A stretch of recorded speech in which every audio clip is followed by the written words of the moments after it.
시청자 여러분 안녕하십니까? 뉴스데일리 베스트 시작합니다. 정말 오랜만에 기다렸던 소식을 여러분께 전해드리게 되었습니다.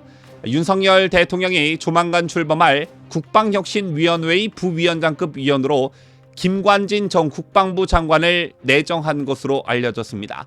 문재인 정부 들어 적폐로 몰려 구속됐다 풀려난 김 전 장관이 6년 만에 안보 현장에 복귀하게 된 셈인데 이것이 갖는 의미 또는 시사하는 바가 굉장히 크다고 볼 수 있습니다. 우선 국방혁신위원회라는 게 무엇인지부터 말씀을 드리도록 하겠습니다.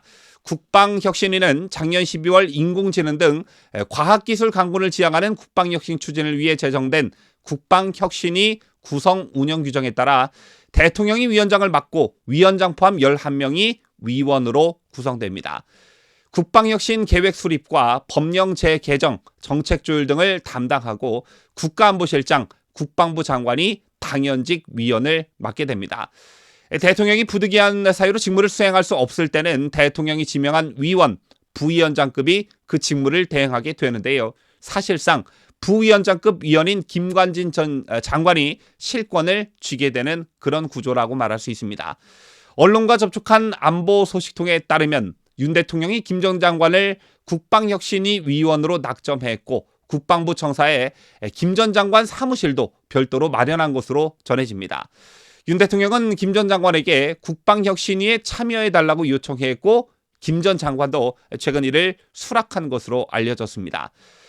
개인적으로 저는 이 부분에 좀 주목하고 싶은데요. 이 부분이라는 게 뭐냐? 윤석열 대통령은 이 중대한 자리에 왜 김관진 전 장관을 낙점했으며 반대로 김관진 전 장관은 왜 윤 대통령의 요청을 수락했을까? 이 점이 매우 중요해 보입니다.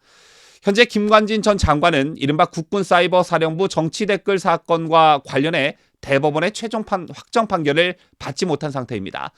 따라서 이게 걸림돌이 되지 않을까 우려하는 시각이 있었지만 윤 대통령은 김 전 장관을 낙점했고 또 김관진 전 장관은 이를 흔쾌히 수락했습니다.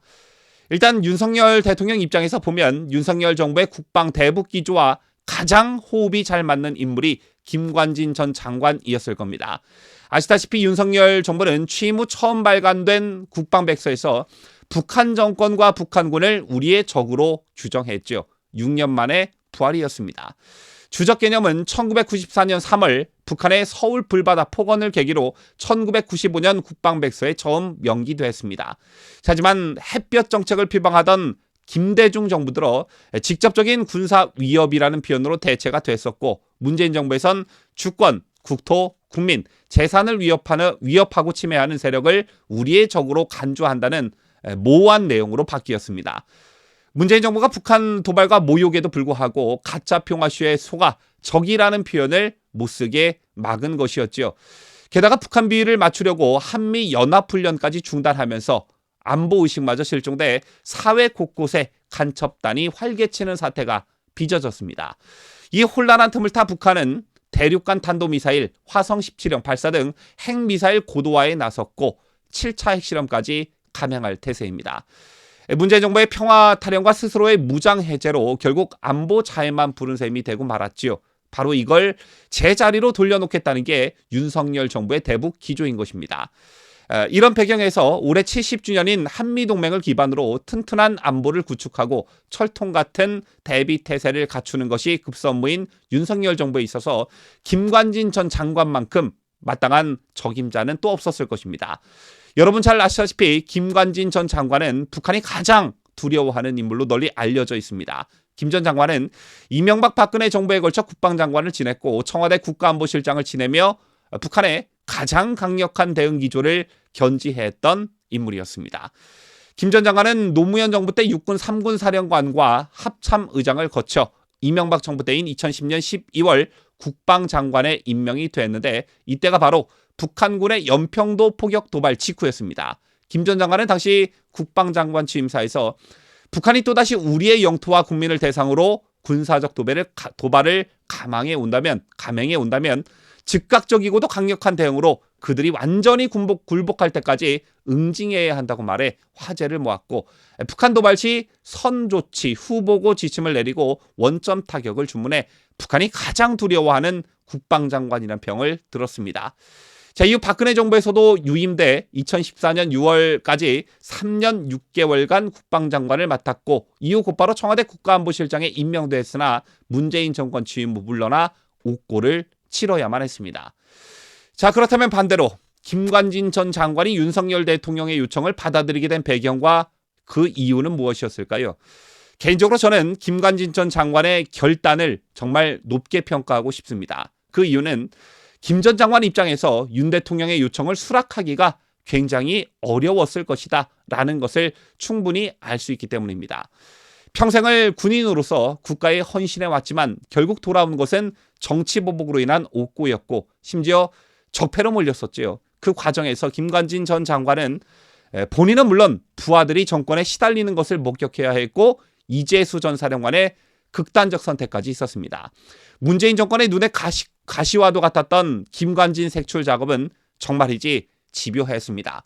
검찰과 경찰, 감사원이 달라붙어 사이버 댓글 사건과 관련해 정치 관여 및 수사 축소 혐의, 세월호 사건 관련 공문서 손괴 및 기무사 민간 사찰 연루 혐의, 기무사 개헌 문건 사건, 방산비리, 제주 해군기지 보고 누락건 등 그 수를 헤아리기도 힘들 정도였습니다.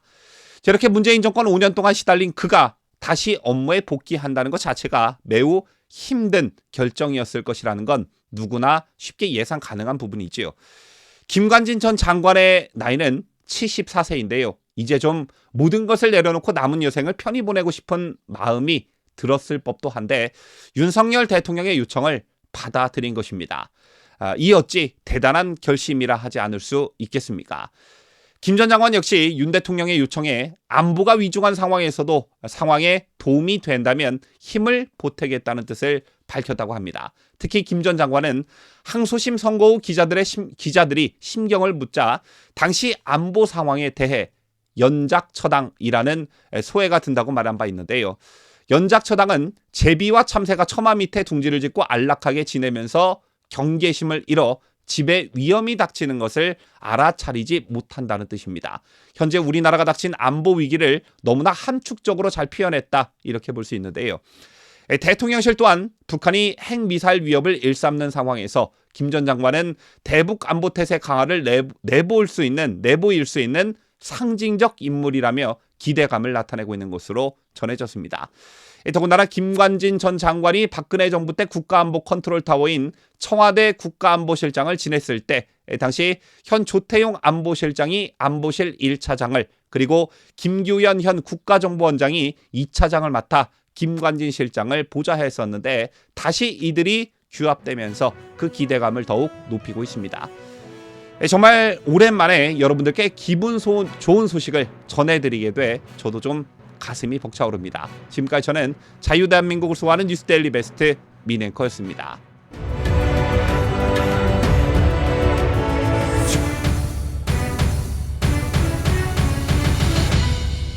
함께해요. 뉴스데일리 베스트.